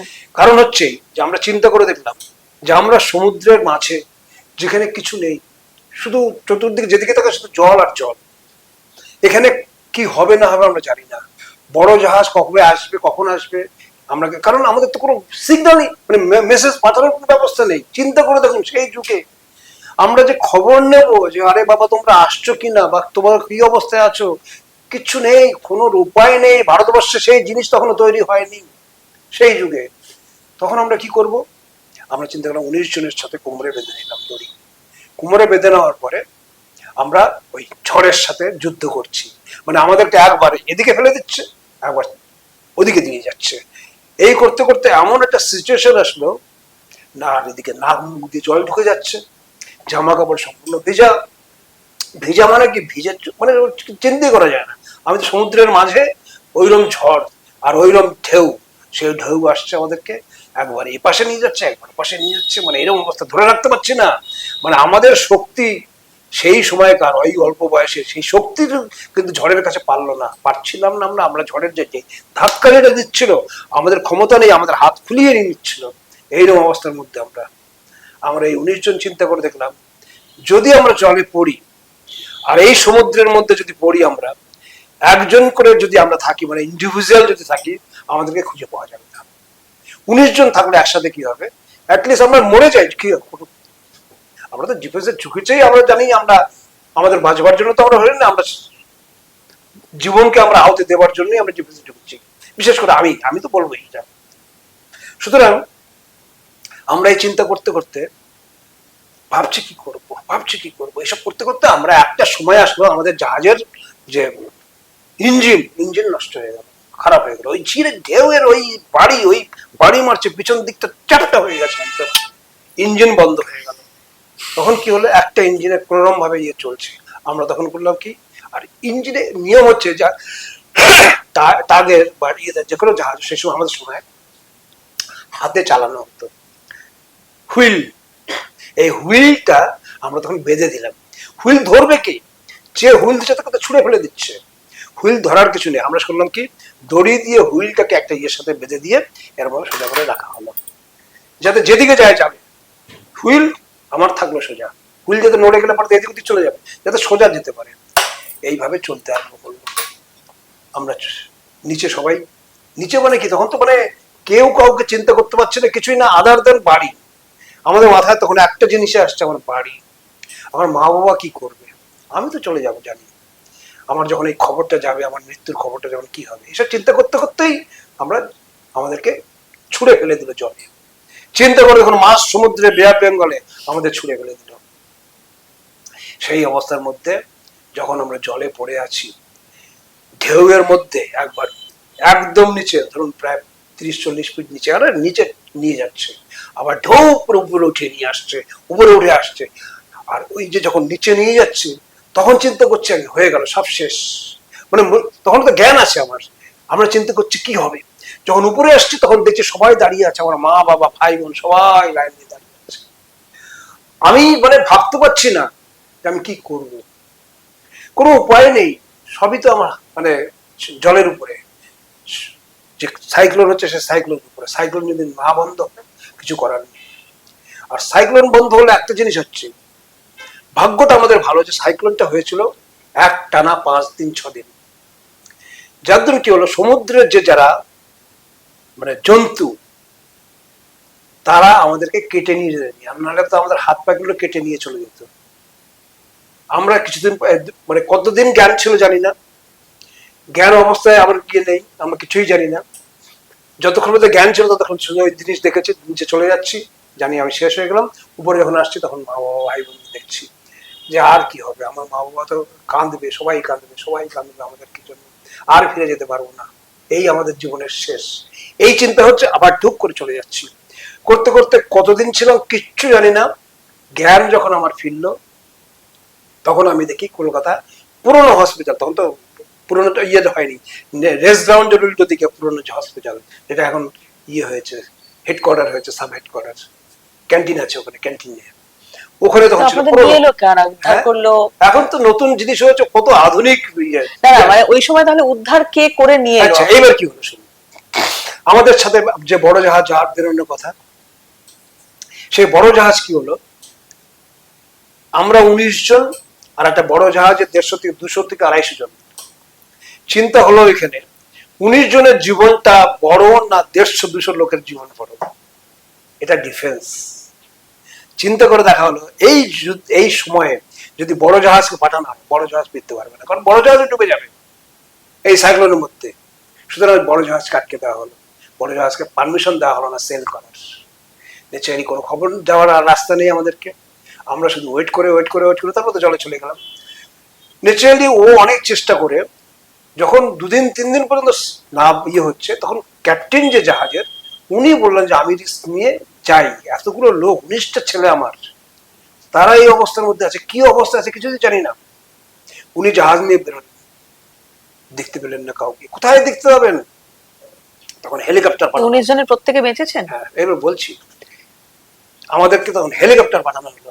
হেলিকপ্টার খুঁজতে খুঁজতে খুঁজতে খুঁজতে খুঁজতে আমাদেরকে জাস্ট দেখলো আমরা, মানে ওই জলের যখন ওই ঢেউয়ে যখন উপরে উঠে আসছে, তখন ওরা ডেড বডিটাকে দেখে, মানে বডিগুলোকে দেখতে পেয়েছে।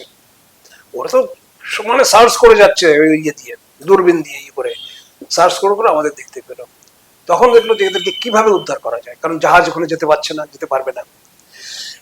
তখন ওরা করলো কি, এটা হুক দিয়ে হুক দিয়ে হুক নামানো, হুক দিয়ে ওরা জিনিসটা দেখে নিয়েছে যে আমরা একসাথে আছি, তার মানে আমাদের লাইফ লাইন বাঁধা আছে। ওরা করলো কি, আস্তে করে ওই করে ওই হুক দিয়ে তুলে নিয়ে এসেছিল আমাদেরকে, যেটা আমি জানতে পারলাম যখন আমি আমার জ্ঞান ফিরলো, আমি দেখি আমার হসপিটালে। প্রত্যেকে বেঁচে ছিলেন? হ্যাঁ প্রত্যেকে 19 জন পেয়েছিলেন, কিন্তু 19 জনের মধ্যে ম্যাক্সিমাম মানে 8-9 জনের হচ্ছে তারা অঙ্গে অনেক ক্ষতি হয়ে গেছে, কারো চোখ নষ্ট হয়ে গেছে, স্টমাক নষ্ট হয়ে গেছে, কারণ শরীরে জল খেয়েছে, ভিতরে ঢুকে সল্ট ওয়াটার মধ্যে হাতে ঢুকিয়ে রাখুন না, 2 মিনিট পরে ফেটে যাবে। আমি যখন দেখছি, আমি যে আমার যখন জ্ঞান ফিরলো, আমি তাকিয়ে দেখছি, আমি এটা কি হলো, তখন আস্তে আস্তে আস্তে আস্তে আস্তে সব মনে পড়লো। আপনার কোনো ক্ষতি হয়নি শারীরিক কোনো? হ্যাঁ শুনুন না এবার, তখন হলো কি, আমি শুধু তাকিয়ে দেখছি যে কোথায় আসলাম আমি। তারপরে তাকিয়ে দেখি ডানা হাত দুটো বাঁধা, পায়ের দিকে একটুখানি করে দেখি পাটা বাঁধা, কি হলো, তাকিয়ে দেখি মাংস নেই, মানে সব গলে গেছে, মানে ফেটে ফেটে ফেটে ফেটে ফেটে সমুদ্র সাদা ফ্যাকাশে একেবারে সম্পূর্ণ সমস্ত শরীর। ডিফেন্সে ছিলাম, সুস্থ অবস্থায় এখনো আপনার সামনে বসে আছি। এই যদি ডিফেন্সে না থাকতাম, আমাকে বাঁচাতে পারতো না, আমাদের কাউকেই বাঁচাতে পারতো না। কারো চোখ নষ্ট হয়ে গেছে, কারো হাত নষ্ট হয়ে গেছে, কারো পা নষ্ট হয়ে গেছে, কারো স্টমাক নষ্ট হয়ে গেছে। এই অবস্থার মধ্যে তারা সার্ভিস ছাড়তে হলো তাদেরকে ম্যাক্সিমাম। আর আমি 6 মাস ছিলাম এই হসপিটালে। 6 মাস পরে আমি আস্তে আস্তে আস্তে ঠিক হলাম। তখন আমার একটা প্যানিক হয়ে গেল আমার, না আমি না জাহাজে যেতে ভয়, আমাকে বললাম তোমাকে অন্য জাহাজে করে কোচিনে যেতে হবে। আমার কেমন একটা প্যানিক হলো, জীবনে ওইটাই আমার প্রথম। কিন্তু তখন তো বয়স খুব কম, 60 সাল, 66 কত হবে, হার্ডলি বয়স 23-24 বছর বয়স। আমি তখন চিন্তা করলাম যে কি হতে পারে, কি হতে পারে। তখন আমি জিজ্ঞেস করলাম, বলে যে এই ব্যাপার হয়েছে, আমরা এইভাবে বেরিয়েছিলাম, এইভাবে গিয়ে হুক নামানো হয়েছিল, এইভাবে ডেড বডি হিসেবে তুলে নিয়ে আসা হয়েছিল। ডেড বডি নিয়ে এসে যখন জাহাজের উপরে ডেড বডি গুলোকে রাখা হলো, তখন দেখা গেল ওখানে ডাক্তার থাকবে সাথে, ডাক্তার ওরা চেক করে দেখলো যে না, এদের মধ্যে জীবন শক্তিটা আছে, কেউ মারা যায়নি। মানে মারা যাবে কেমন করে, আমাদের তো সেভাবে তৈরি আমরা। এটা একটা সিভিলিয়ান যদি হতো, ওই মুহূর্তে যে মুহূর্তে পড়ে যেত হার্ট ফেল করতো। আমাদের হার্টের এত বড় জোর যে আমরা ওইভাবে লড়ে গেছি, আমরা কেউ মারা যায়নি। মানে সাংঘাতিক গল্প আর কি, সাংঘাতিক কিছু অভিজ্ঞতার মুখোমুখি আপনাদের হতে হয়েছে। এইটা বোধহয় সবচেয়ে কঠিন সিচুয়েশন, মানে যা যা ফেস করেছেন জীবনে। নাকি 90 মানে 71 এর? আর আছে আরেকটা আছে 87 এ। আচ্ছা, সেটা আবার বিদেশে। আচ্ছা, তাই 71 টা একটু শুনেন, মানে গাজি অ্যাটাকটা এবার একটু শুনুন। এবার কি হলো, যুদ্ধে আমরা গেলাম।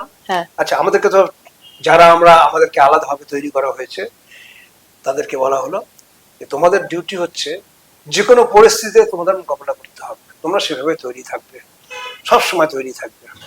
কিন্তু জাহাজে গেলাম, জাহাজে গিয়ে দেখি সেই 65-এ গিয়েছিলাম যে জাহাজে, সেই জাহাজে 71-এ গিয়ে দেখি কিচ্ছু নেই।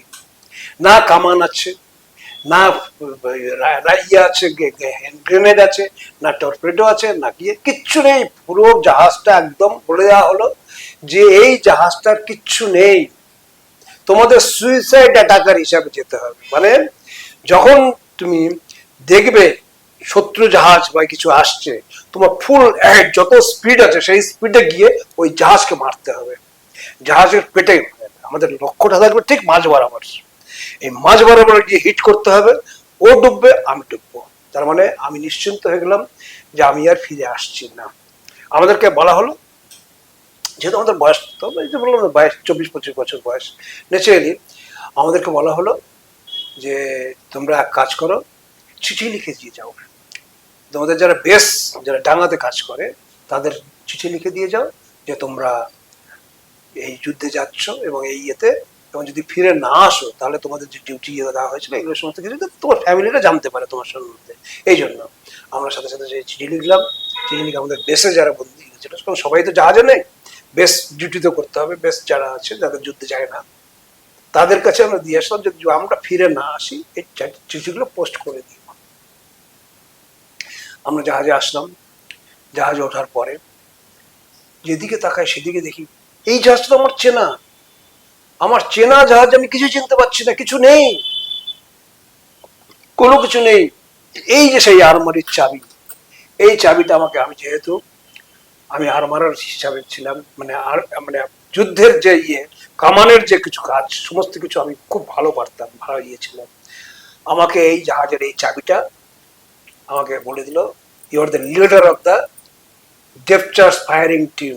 ডেপথ চার্জ যে একমাত্র আছে রাজপুতে, আর কোনো কিছু নেই, কোনো কামান কাজ করে না, কোনো কিছু কাজ করে না। কি করা যাবে? ঠিক আছে, ডেপথ চার্জ, আমরা সে সবকিছু জানা হয়ে গেল। তারপরে আমাদেরকে খবর আসলো যে তোমরা আইএনএস রাজপুত নামটা ভুলে যাও, তোমরা আজ থেকে বলে আইএনএস বিক্রান্ত। আইএনএস বিক্রান্ত হচ্ছে আমার যে জাহাজ, সেই জাহাজের 10 গুণ, মানে অত বড় একটা জাহাজ, সেই জাহাজকে আমরা রিপ্রেজেন্ট করছি আইএনএস রাজপুত। তাতে কি হচ্ছে আমাদেরকে, কারণ আমরা জানি পাকিস্তানি ইন্টেলিজেন্স যারা আছে তারা সমস্ত খবর রাখছে, আমরা যেমন তাদের খবরটা রাখি, ওরা আমাদের খবর রাখে। ওরা জানছে আইএনএস বিক্রান্ত হচ্ছে বিশাখাপত্তনমে আছে, এবং আইএনএস বিক্রান্ত হচ্ছে এমনই একটি জাহাজ, যে জাহাজটা সেই যুগে এয়ারক্রাফট ক্যারিয়ার। এয়ারক্রাফট ক্যারিয়ার মানে হচ্ছে যে ধরুন আজকে যে বেস থেকে, কোনো বেস থেকে যখন একটা প্লেন উঠতে যাবে, অন্তত পক্ষে 150-200 কিলোমিটার গিয়ে তারপরে গিয়ে সমুদ্রের ওপারে বা কোনো জায়গায় গিয়ে হিট করতে হবে। কিন্তু আমার যদি জাহাজটা থাকে, সেই জিনিসই থাকে আমার জাহাজের মধ্যে, আমি সেই 150-200 কিলোমিটার আমি জাহাজটাকে চালিয়ে নিয়ে গেলাম, আমি প্লেনের উপরে ইয়ে দিলাম না। আমার বোম্বিং করবার জন্য যে ফ্লাইটটা, সেই ফ্লাইটটা যাবে বোম্বিং করবার জন্য, জাহাজ থেকে উঠে গিয়ে তাহলে অল্প সময়ের মধ্যে ফিরে আসতে পারছে। তা এই জন্য আমাদেরকে ওই জাহাজটা ভীষণ প্রয়োজন। আর তখন আমাদের সময় একমাত্র আইএনএস বিক্রান্ত ছিল এয়ারক্রাফট ক্যারিয়ার, আর কেউ ছিল না, অনলি ওয়ান। ন্যাচারালি, এবং ওরা জানে যে বিশাখাপত্তনমে আইএনএস বিক্রান্তকে রাখা আছে, এবং আইএনএস বিক্রান্ত যেহেতু আমাদের ইস্টার্ন সেক্টরে ফায়ার না, আমাদের ইস্টার্ন সেক্টর মানে বাংলাদেশ ইস্টার্ন সেক্টর, মানে পূর্ব বাংলা, পূর্ব পাকিস্তান তখন ইস্টার্ন সেক্টরে, ন্যাচারালি ইস্টার্ন সেক্টরটা আমাদের বেশি জোর দিতে হবে, কারণ ওদের বাঁচানোর জন্য তো আমরা যাচ্ছি। আমরা তো পাকিস্তানকে মারবার জন্য আমরা যাচ্ছি না, আমরা কিন্তু বাংলাদেশকে বাঁচানোর জন্য যাচ্ছি। সুতরাং 65 এর যুদ্ধ, 71 এর যুদ্ধ মধ্যে আকাশ পাতাল।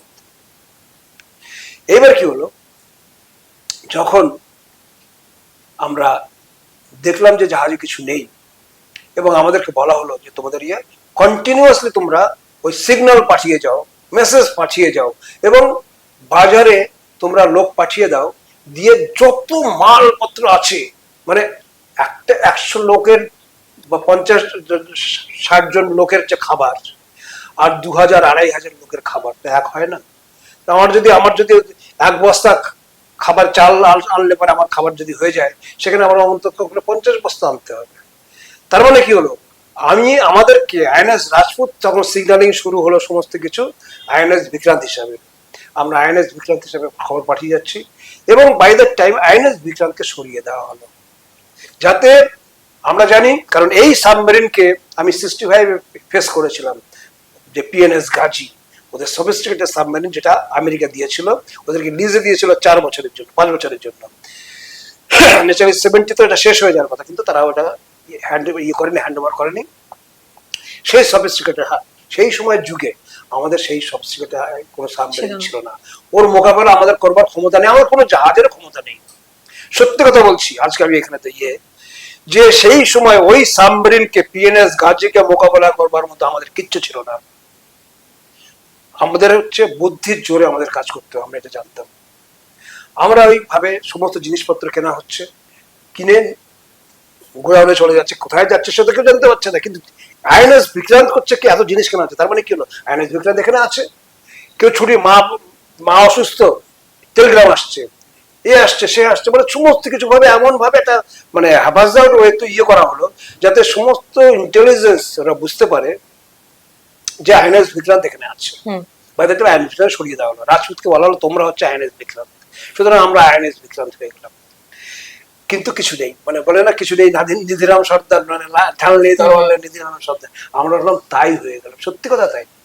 আমি শুধু চিন্তা করলাম যে এই জাহাজটাকে আমি 65-এ দেখেছি, এই জাহাজটাকে আমি 71-এ দেখছি, এটা নিয়ে আমরা কি করব? কিন্তু আমাদের বলে দেওয়া হলো সুইসাইড অ্যাটাকার, আমাদেরকে বিরাট একটা মারাত্মক অস্ত্র দিয়ে দিল আমাদেরকে। কারণ আমরা চিন্তা করলাম যে আমরা তো ফায়ার করবার কিছু নেই, আমাদের কিছু নেই, আমরা কি করবো? বলে দিল তোমরা তো সুইসাইড অ্যাটাকার, আমাদের ফায়ার করতে হবে না তো।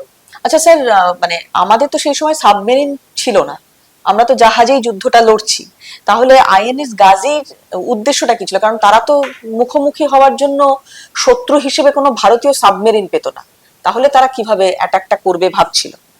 কারণ প্রথম কথা হচ্ছে সাবমেরিনের একটা সবচেয়ে বড় জিনিস হচ্ছে তাদের ভিতরে টর্পেডো থাকে, জলের নিচ থেকে ফায়ার করতে পারে, একটা বিরাট জিনিস। দ্বিতীয় কথা হচ্ছে এই সাবমেরিনটা যেহেতু সফিস্টিকেটেড সাবমেরিন, সেই জন্য এই সাবমেরিনের মধ্যে মাইন্ডস সেট করার মতো মাইন্ডস থাকে, যেটা উপরে ডাঙাতে এসে উপর দিকে আসে, জলের উপর দিয়ে এসে সেট করে দিয়ে ডুবুরি পাঠিয়ে দেয়। ডুবুরি জলের নিচে জাহাজ সাবমেরিন থাকে, জলের নিচ থেকে ডুবুরি বেরিয়ে আসে, জাহাজ থেকে বেরিয়ে এসে সে মাইন্ডস সেট করে। এই সুযোগটা সুবিধাটা ছিল জন্যই ওরা জানে যে আইএনএস বিক্রান্ত মেইন টার্গেট হচ্ছে ওদের ছিল একটাই মাত্র, অন্য কোনো জাহাজ করা যায় না। জানে আইএনএস বিক্রান্ত যদি শেষ করতে পারে তাহলে ইস্টার্ন সেক্টর টোটালি ক্লাপস হয়ে যাবে, কিচ্ছু করার থাকবে না। ওই জন্য তো টার্গেট নিয়ে ওরা বেরিয়েছে, ওদের মেইন টার্গেট আইএনএস বিক্রান্তকে শেষ করা। আমরা ইয়েতে জানতে পেরেছি, যার জন্য আমরা সরিয়ে দিয়েছি। আইএনএস বিক্রান্ত হিসাবে আমরা বেরিয়ে আসছি। আমাদেরকে বলা হলো আমরা 3 তারিখে রাত্রিবেলায় আমরা বেরিয়ে আসবো, সেল করব, এবং আমাদের কাছে শুধু একমাত্র ডেপ চার্জ আছে, আর কিচ্ছু নেই। সেই জাহাজে, যে জাহাজ নিয়ে বেরিয়েছি চিন্তা করা যায় না, জাহাজের কিচ্ছু নেই, ভেঙে চুরে চুরমার হয়ে গেছে জাহাজ, কিচ্ছু নেই। জাহাজটা ডিকমিশন, জাস্ট ডিকমিশন, মানে দেওয়া হবে যেহেতু যুদ্ধে যাবে সেজন্য ডিকমিশনে দেওয়া হলো না। ডিকমিশন কাকে বলে? ডিকমিশন মানে ওই জাহাজটাকে ভেঙে চুরে চুরমার করে দিয়ে ফেলে দেওয়া। আচ্ছা, মানে স্ক্রাবার, একটা জাহাজকে এরকম একটা মারাত্মক যুদ্ধে পাঠানো হচ্ছে কেন? এইবার বলছি তো, সেটাই তো হচ্ছে কথা। ওই জন্য এইরকম একটা জাহাজকে প্রয়োজন হচ্ছে, জানে সাবমেরিন পিএনএস গাজী আজকে চিন্তা করা যায় না। আমি বলছি এটা ভারতবর্ষের রেকর্ড হয়ে থাকার কথা উচিত ছিল, কিন্তু সে সময় যেহেতু কোনো রেকর্ডের ব্যবস্থা ছিল না, যেহেতু রেকর্ড হয়নি, আমি রেকর্ড বলছি তো, আমি এখনো জীবিত আছি। আমি এটা আমার বিরাট একটা যে ভারতবর্ষ যেন এই জিনিসটাকে, সেই দিনটাকে স্মরণীয় করে রাখে। কারণ যে জাহাজ নিয়ে আমরা বেরিয়েছিলাম, আমরা যারা ওই জাহাজে ছিলাম, প্রত্যেককে আমাদেরকে আলাদাভাবে সম্মানিত করা উচিত। কারণটা হচ্ছে যে আমরা জানতে পারছি যে আমরা ফিরে আসবো না, আমাদের জাহাজে কোনো কামান নেই, আমাদের জাহাজে কোনো গোলা নেই, আমাদের শুধু একটা মাত্রই আছে, ডেপ চার্জ। কি জন্য? ওই সাবমেরিনকে মারাবার জন্য। একমাত্র ডেপ চার্জ ছাড়া সাবমেরিনকে, মানে টর্পেডো ফরপেডো আলাদা, টর্পেডো আমাদের কোনো চিন্তাই করা যায় না, জাহাজে কিছুই নেই। আমাদের একমাত্র অস্ত্র হচ্ছে ডেপ চার্জ, দ্বিতীয় হচ্ছে সুইসাইড অ্যাটাকার, যেটা ভালো জাহাজ, বড় জাহাজকে দিয়ে করলে পরে অনেক লস। ভারতবর্ষ ওইটা তো নষ্ট হবেই, ওটাকেই ব্যবহার হবে, যেটাকে আমরা ফেলে দেবো সেটাকে ব্যবহার করে। সেই স্ক্রাবারটাকে আমরা যখন চলতে পারছে, চলার ক্ষমতা আছে, তখন যতই বয়স হোক না কেন, চলার যখন ক্ষমতা আছে, সুতরাং একে যদি ইউজ করি আমাদের অনেক কম খরচে হবে, অনেক পয়সা খরচ কম হবে। কারণ কি, ডিফেন্স কখনো কতজন লোক মারা যাবে সেটা চিন্তা না, ডিফেন্স চিন্তা করবে যে তারা কিভাবে অন্য লোককে মারতে পারবে, মানে আমাদেরকে প্রোটেকশন, যারা বেঁচে থাকবে পৃথিবীতে তারা যাতে প্রোটেক্টেড থাকে, এটা হচ্ছে ডিফেন্সের। সুতরাং আমরা এই অবস্থার মধ্যে আমাদেরকে বলা হলো যে তোমরা, সবচেয়ে বড় জিনিস হচ্ছে ভাইজাগ চ্যানেলটা হচ্ছে খুব সরু। একটা সেকেন্ড ওয়ার্ল্ড ওয়ারের সময় একটা জাহাজ ডুবে গেছিল ওখানে, সেই জাহাজ থেকে তোলা হয়নি। ধরুন ওয়ান ওয়ে ট্রাফিক হয়ে যায়, ওয়ান ওয়ে ট্রাফিক মানে একটা জাহাজ বেরোলে পারে তবে আর একটা জাহাজ ঢুকতে পারবে, নাহলে না। সুতরাং সেই অবস্থা ওরা জানে ভালো মতো, সবকিছু ওরা জানে বিক্রান্ত যদি বেরোতে পারে, বেরোয় আসবে। বাই দ্যাট টাইম ওরা করেছে কি, ওই চ্যানেলটা যেহেতু জানে, ওরা চ্যানেলের মুখে ওরা ডুবুরি পাঠিয়েছে। আর আমরাও জানি যে ওরা ওই চ্যানেলের মুখে, যেহেতু ওদের সাবমেরিনের আছে, সাবমেরিনের মধ্যে মাইন্ড সেটিং আছে, সুতরাং আমরা ব্রেন ইউজ করছি যে ওরা মাইন্ড সেট করবেই। আমরা সেটাকে টার্গেট করেছি, আমরা এগোচ্ছি। আমাদের বলা হলো 3টের সময় তোমরা রাত্রিবেলা, 3 তারিখে রাত্রিবেলা বেরোবে, 11টা 11:30 আমরা ঠিক করলাম, 11টা 11:30 আমরা বেরোবো। 3 তারিখ 3রা ডিসেম্বর 1971, 3rd ডিসেম্বর। আচ্ছা, ঠিক হয়ে গেল। রাত 3টে মানে তো সেটা 4 তারিখ পড়ে যাচ্ছে নাকি? না না, রাত 3টে না, 3 তারিখে রাত্রি 11:30। আচ্ছা, 3 তারিখ হচ্ছে। আমরা যেতে যেতে যেতে যেতে 4 তারিখ হয়ে যাবে। আমাদের টার্গেটটা হলো যে আমরা ওই সময় বেরোবো। তারপরে আমরা যেহেতু বুঝতে পারছি যে ভাইজাগের আশেপাশেই সাবমেরিন ওয়েট করছে মারবার জন্য, আর আমরা তো মরবার জন্য তৈরি। সুতরাং আমাদেরকে মেরে, যে মরবার জন্য তৈরি তাকে তো মেরে কোনো ইয়ে নেই। সুতরাং আমরা জানি যে আমাদের যদি মারতে হয় আমরা মরবো, কিন্তু আমরা মরবার আগে ওদেরকে মেরে মরবো। এই জিনিসটা বললাম তো, ভারত সরকারের এটা জানা উচিত। আমি আজ পর্যন্ত কেউ এই জিনিসটাকে কোনো রকম ভাবে ইয়ে করেনি। আজ পর্যন্ত গাজী অ্যাটাকে আমি দেখেছি বহু সিনেমা হয়েছে, বহু কিছু হয়েছে, বহু লোকে বহু কিছু বলেছে। এই বিমল চন্দ্র সেদিনকে ওই লিডার ছিল সেই টিমের, নান এলস, বিমল চন্দ্র। সুতরাং আমাকে বাদ দিয়ে বা আমার টিমকে, আমরা 7-8 জন ছিলাম যারা ডেপচার্জ ফায়ার করেছে সেদিনকে। একা তো কোনো কাজ করে না, জাহাজে কোনো সময় একা কাজ হয় না, জাহাজ এটা কালেকটিভলি কাজ করতে হয়, কম্বাইন্ড ওয়ার্ক। সুতরাং আমার টিমে যারা ছিল, আমরা সেদিনকে জাহাজ নিয়ে আমরা বেরোচ্ছি। আমাদের বলা হলো 11:30 বেরোনোর জন্য। ইন্দিরা গান্ধীর থেকে ভাষণ ছিল, আমরা সেই ওয়েট করলাম, ভাষণ শেষ হলো। তারপরে আমরা চিন্তা করে দেখলাম যদি ওরা মাইন্ড সেট করতে বেরিয়ে আসে, এখানে গন্ডগোলটা হয়ে গেল। 4 তারিখে আমাকে ডেটটা গন্ডগোল হয়ে গেল। 4 তারিখে আমরা ভোরবেলায় যাতে ইয়েতে পৌঁছাই, কি বলে, ভাইজাকে ওই চ্যানেল পার হয়ে যেতে পারি। তা আমরা চিন্তা করে দেখলাম রাত্রি 2টো আমাদের টাইম দেওয়া হলো। রাত দুটো মানে 4 তারিখ হয়ে যাচ্ছে। 3 তারিখে করে আমল ভাই বেরোবো, আমরা রাত 2টোর সময় বেরোবো, 4 তারিখে হচ্ছে, 3 তারিখে রেডি হয়ে আছে, 4 তারিখ হয়ে যাচ্ছে, মানে ইয়ে হিসাবে, ক্যালেন্ডার হিসাবে। তখন আমরা ঠিক করলাম যে আচ্ছা, ওরা যদি মাইন্ড সেট করে, ন্যাচারালি আমরা রটিয়ে দিয়েছি, সমস্ত জায়গা খবর চলে গেছে যে আইএনএস বিক্রান্ত রাত 2টোর সময় সেল করবে, বেরোবে। সেলিং টাইমটা ন্যাচারালি, সেলিং টাইমটা বিরাট জিনিস। সেলিং টাইমটা রাত জানাতেই হয়, কারণ আমাকে দেখতে হবে সমস্ত রাস্তাঘাট ঠিক আছে কিনা, কারণ ওটা তো রাস্তা, সমুদ্রের জলপথ যাকে বলে। আমরা রোডে যেমন যাচ্ছি, সমুদ্র কিন্তু একই জিনিস, তারও ইয়ে আছে। আমি ডান দিকে বা দিকে যেকোনো কিছু যেতে পারি না, যা সম্ভব নয়। সুতরাং সেটাও একটা রুট ম্যাপ আছে। তা আমরা জানি এইভাবে। আমরা চিন্তা করে দেখলাম ওর কাছে সাবমেরিন মাইন্স আছে, সাবমেরিনের কাছে ও তো মারবার জন্য এসছে, আর আমরা ওদেরকে মারবো বলে বেরোচ্ছি, কারণ আমাদের কাছে কিছু নেই, আমরাই সাবমেরিনটাকে মারতে পারবো, আর কিছু মারতে পারবো না, আদার দেন সুইসাইড অ্যাটাক। আমরা যদি জাহাজ মারতে হয় তাহলে সুইসাইড অ্যাটাক করতে হবে, আর যদি সাবমেরিনকে মারতে হয় তাহলে আমাদের ডেপচার্জ ফায়ার করতে হবে। আমরা সেভাবে তৈরি হলাম। রাত 2টোর সময় আমরা চিন্তা করে দেখলাম যদি ওরা আসে তাহলে ওদের ডুবির পাঠাতে হবে। এই জায়গাটা ভীষণ ইম্পর্টেন্ট। এই জায়গাটাকে কেউ আজ পর্যন্ত কভার করেনি ভারতবর্ষে, সবাই উল্টো পাল্টা বলে যাচ্ছে। আমি বলবো সেদিনকে আমরা রাত্রি 2টোর সময় বেরোনোর কথা ছিল, আমরা রাত্রিবেলা 11:30টার সময় বেরোলাম, যেটা আমি আগে ইয়ে করেছিলাম। 3 তারিখে রাত্রি 11:30 আমরা বেরোলাম। আচ্ছা, আমরা জানি যে 4 তারিখে ভোরবেলা মানে রাত 2টোর সময় যখন বেরোবো, আমরা ওখানে পৌঁছতে 2:30 হয়ে যাবে।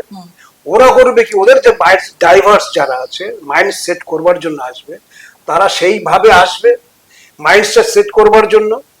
মাইন্ড সেট করে ওরা যারা 2টোর সময় আসবে, তার মানে চাইলে কি ওরা আধা ঘন্টা 1 ঘন্টা আগে আসবে, এসে ওরা সেট করতে আসবে। মাইন্ড যদি সেট করে ফেলে একবার, তাহলে আমরা শেষ হয়ে যাব। আমরা টাইমটাকে চেঞ্জ করে দিলাম। মানে আপনারা ওদেরকে প্রিপারেশন নেওয়ার সুযোগ দেবেন না? দেবো না। আমরা করলাম কি, আমরা শুধু ব্রেন, বললাম তো আমার কিচ্ছু নেই জাহাজে। এই রাজপুতে বললাম তো, রাজপুতের লোকদের সোনা দিয়ে বাঁধিয়ে রাখা উচিত। আমরা শুধু ব্রেন ইউজ করেছিলাম। সেই ব্রেন ইউজ করে আমরা করলাম কি, আমরা না, ওদের টাইম দেওয়া যাবে না সেই মাইন্ড সেট করার। আমরা মাইন্ড সেট করার টাইম দিলাম না। আমরা 11:30টার সময় বেরোলাম। বেরিয়ে এসে যে মুহূর্তে আমরা চ্যানেল ক্রস করলাম, আমরা ডেপচার্জ ফায়ার করতে আরম্ভ করলাম। আমি ছিলাম লিডার সেই ডেপচার্জ ফায়ার টিমের। আমাদের ইয়েতে ক্যাপ্টেন তো আছেই, ক্যাপ্টেন অর্ডার দিচ্ছে ইয়ে করে কোন দিকে কি হচ্ছে না হচ্ছে। আমরা তো জাহাজ দেখতে পাচ্ছি না সামনে, আমাদের সাবমেরিনটা ডেপটাসটা সবসময় জাহাজের একদম পিছনে থাকে। কারণ হচ্ছে ডেপটা যখন জলের নিচে যাবে গিয়ে যখন বাস্ট হবে, আমার জাহাজ যদি ফুল স্পিডে না থাকে আমার জাহাজ ধ্বংস করে দেবে। সুতরাং আমাদের কোনো দিকে তাকানোর সময় নেই, আমরা পিছনের দিকে আছি, পিছনেই আছে, আমাদের সমস্ত নজর হচ্ছে ডেপ চার্জের উপরে। আমাদের জানতে হবে যে আর কিছুই আমরা দেখতে পাচ্ছি না, আমাদের জাহাজে কিছু নেই, আমরা দেখতে হচ্ছে সাবমেরিন ডিটেক্টরই নেই তো আমাদের। সুতরাং সেই জাহাজ দিয়ে বললাম না, এটা আপনারা মানে অ্যাজাম্পশন করছেন কি করে কোন জায়গাটাতে সাবমেরিনটা আছে? জলের ভিতরে দেখা যাচ্ছে না, জলের মধ্যে যে কোনো জায়গায় থাকতে পারে। আমাদের কিন্তু ডেপ চার্জ কি হবে, ডেপ চার্জ একটা বিরাট জায়গা নিয়ে বাস্ট হবে তো। আর একভাবে তো এরম করে যাওয়া চেনে চেনে আমরা বাস্ট করছি এমন ভাবে যাতে যেখানে থাক না কেন হয় হিট করবে, নাহলে কিছু একটা হবে, বুঝতে পারছি। এই অবস্থার মধ্যে আমরা বেরোচ্ছি। ওরা করেছে কি, ওই চিন্তা করে ওরা রাত্রির বেলায় 2টোর আগে ওরা মাইন্ডস নিয়ে ডাইভার্সদের পাঠিয়েছে সেট করবার জন্য। আর আমরা তখন বেরোচ্ছি চিন্তা করে, দেখুন প্রথমে যে কোইন্সিডেন্সটা, এই যে সময়টা আমরা বেরোচ্ছি, ওরা আসছে, সেট করতে পারেনি, তখন মাইন্ডস নিয়ে আসছে, আমরা ডেপ চার্জ ফায়ার করছি, করার পরে কন্টিনিউয়াস ফায়ার করে যাচ্ছি, ফায়ার করতে করতে করতে কতজন মানে মোটামুটি আমরা বুঝতে পারছি, ঘড়ি দেখার সময় নেই কিছুই না, আমরা মোটামুটি বুঝতে পারছি আমরা প্রায় বেরোনোর পরে 2-3 ঘন্টা হয়েছে, মানে রাতের বেলা 1টা-1:30 হয়েছে। বুঝলাম যে এই সময় ওরা বেরোবে বা ইয়ে করবে, এই চিন্তাধারা আমাদের মধ্যে আছে। আমরা ফায়ার করতে করতে বেরিয়ে যাচ্ছি, আর হঠাৎ দেখলাম একটা বিশাল ঢেউ, মানে কল্পনা করা যায় না। মানে ডেপ চার্জ যে বাস্ট হয়, ডেপ চার্জ তো আমরা ফায়ার করি, আমরা জানি, কারণ আমরা পিস টাইমও আমরা ডেপ চার্জ ফায়ার করি, ফায়ার করি তার কতটা জল উঠতে পারে না, হয়তো আমাদের সমস্ত চোখে আকারে মাপ করা আছে, তার থেকে অনেক বেশি সাউন্ড, অনেকই বেশি ডেপ চার্জের সাউন্ড থেকে। তখন আমরা চিন্তা করলাম একটা কিছু হয়েছে, কিছু দেখার উপায় নেই, কারণ আমাদের কোনো সেটই নেই কিছু মানে ডিটেক্ট করার, মানে ডিটেক্টর কিছু কোনো ডিটেক্টর নেই তো, সেই যুগটা চিন্তা করা যায় না। আমরা শুধুমাত্র আমাদের ব্রেন কাজ করছে শুধু। আচ্ছা, পাকিস্তান জানছে কি করে আপনারা 2টোর সময় যে বেরোবেন, সেই খবর ওদের কাছে জানা? আমরা দিয়েছি তো। আচ্ছা, আমরা দিয়েছি তো, আমরা তো ওইখানেই করলাম তো আমরা কাজটা। আমরা যখন 11:30 বেরোনোর কথা, সেখানে আমরা রাতে 2টো দিয়ে দিলাম, 2টো দিয়ে আমরা অ্যানাউন্স করে দিলাম সমস্ত। পরে সেটা বোঝা গেল কখন, মানে ক্লিয়ার হলেন কখন যে হ্যাঁ অ্যাটাকটা সাকসেসফুল? এইবার বলি, এইটাই তো আছে। এবার কি হলো, আমরা তো ফায়ার করতে করতে দেখলাম বিরাট একটা ঢেউ আসলো, এবং মানে বিশাল সাউন্ড একটা হলো। আমরা এগিয়ে যাচ্ছি, আমরা বুঝতে পারলাম যে কিছু হলো। ক্যাপ্টেনকে আমরা বললাম, ক্যাপ্টেনও বললো একটা কিছু সামথিং হ্যাজ, মানে অপোজিট সাইডের কিছু একটা হয়েছে, যার দিয়ে আমরা কিছুই বুঝতে পারছি না। আমরা এগিয়ে যাচ্ছি, ঠিক ভোর, মানে তখনও অন্ধকার শেষ হয়নি, এই অবস্থা। আর মাঝ সমুদ্রে তো ন্যাচারালি আমাদের একটা সিগন্যাল আসলো যে well done Rajput, you sunk PNS Gazi.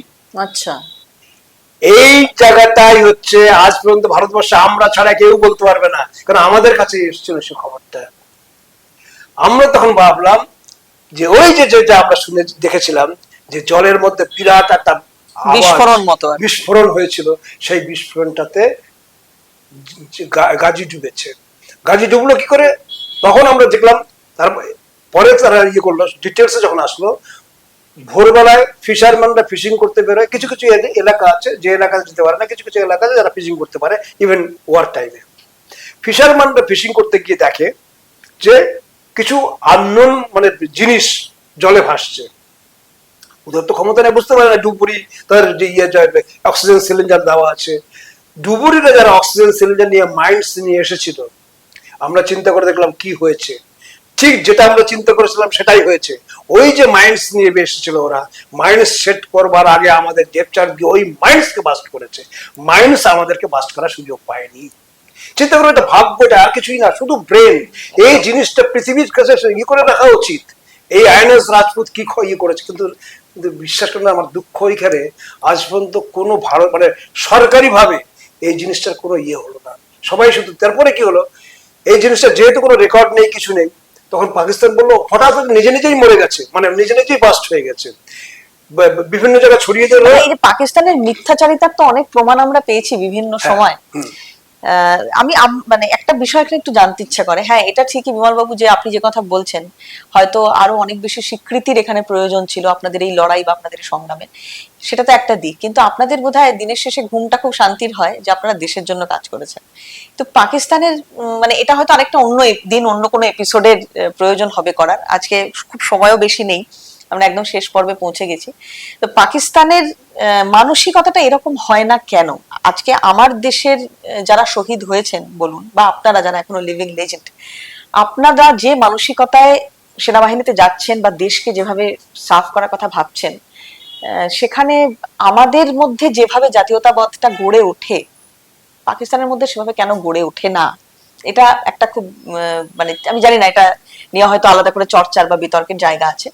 কিন্তু এই যে আমি এটাও বলছি আপনাকে যে আমি শুনেছি, আমি জানি না, আপনার কাছ থেকে কনফার্ম করব, কোন পাকিস্তানি আর্মি যদি বলি যে কেউ যদি ধরা পড়েন বা যদি কোনো এজেন্ট ধরা পড়েন, তার সঙ্গে ভারতবর্ষের সরকার যা ব্যবহার করে, আর ঠিক উল্টোটা যখন পাকিস্তানে হয়, তখন তার সঙ্গে পাকিস্তানের সরকারের ব্যবহার বা আর্মির ব্যবহার অত্যন্ত ন্যাক্কারজনক।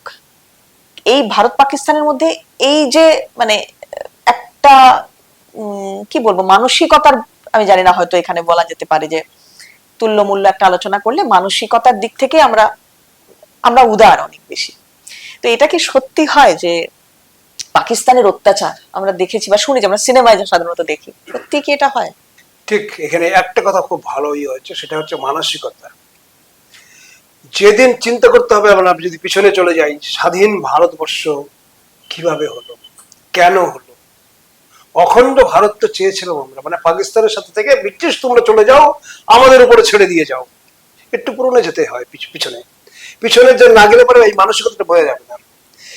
ব্রিটিশ তুমি চলে যাও, আমাদেরকে ছেড়ে দিয়ে আমরা নিজেরা বুঝে নেবো, এইটা ছিল আমাদের প্রথম।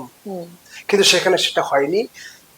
পাকিস্তান করলো কি, তারা মুসলিম যারা, তারা বললো যে না, আমরা মুসলিমের আলাদা রাষ্ট্র চাই, আমাদেরকে সেটা ব্রিটিশ তুমি আলাদাকে করে দিতে হবে। শুধু তাই নয়, আমাদেরকে আগে দিতে হবে। যার জন্য পাকিস্তান কিন্তু স্বাধীন হয়েছে আগে, আমরা হয়েছি তার পরের দিন। না, তাদের মধ্যে বিদ্বেষ আমি বুঝলাম, এই মানসিকতাটা, হ্যাঁ আমি বিদ্বেষের কথা আমি বুঝলাম, কিন্তু আমি বলছি যে যখন একজন যুদ্ধ বন্দির সঙ্গে ব্যবহার করা, আমরা 93,000 বন্দিকে ছেড়ে দিয়েছি, কিন্তু পাকিস্তান এটা করে না, করেনি। কি ধরনের অত্যাচার হয়েছে আমরা সেটা দেখেছি।